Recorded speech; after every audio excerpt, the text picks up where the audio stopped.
જેનામાંથી સત્તાનું ઘમંડ છે પોલીસ સ્ટેશનમાં જઈને જ રે આમ કરીને કામ કરે છે, આવી રીતે જ વાત કરે છે ને.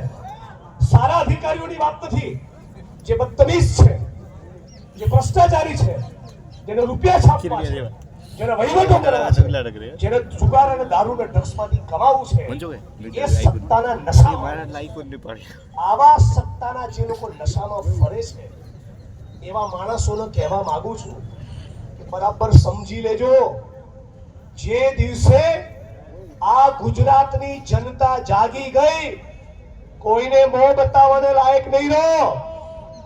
આજ થરાદની અંદર એક પીએસઆઈ એ પોતે ડ્રગ્સનો બંધારી બની ચૂક્યો છે. દાપણ કરવાઓ છો આજ થરાદની અંદર છે કે નહીં ભાઈ? જાણો છો ને? નામ જોગ એટલા માટે નથી કેવું કે મારે ખરેખર પટો નથી ઉતારવો, બાકી ઉતારીને બતાવું વટકે સાથ.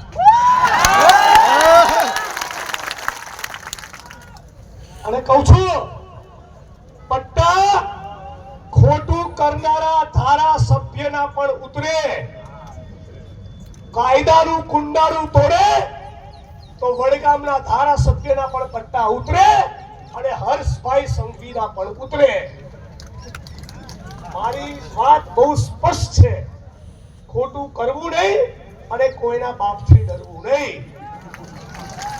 આખા ગુજરાતમાંથી ઢગલો મેસેજ વોટ્સઅપમાં એસએમએસ તરીકે ફોન આયા પોલીસના જ મિત્રોના કે જિગ્નેશભાઈ અમે તમારી સાથે છીએ, અમે કસાઈમાં પડતા નથી.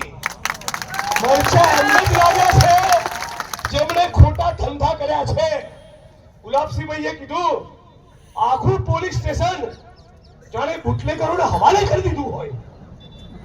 આ બેન દીકરીઓ માતાઓ શિવનગરની સતત વર્ષો સુધી કહેતી રહી તમારા વિસ્તારમાં ગાંજો આવે છે બંધ કરાવો, અમારા વિસ્તારમાં દારૂ વેચાય છે બંધ કરાવો, અમારા બાળકો ડ્રગ્સના રવાડે ચડ્યા બંધ કરાવો.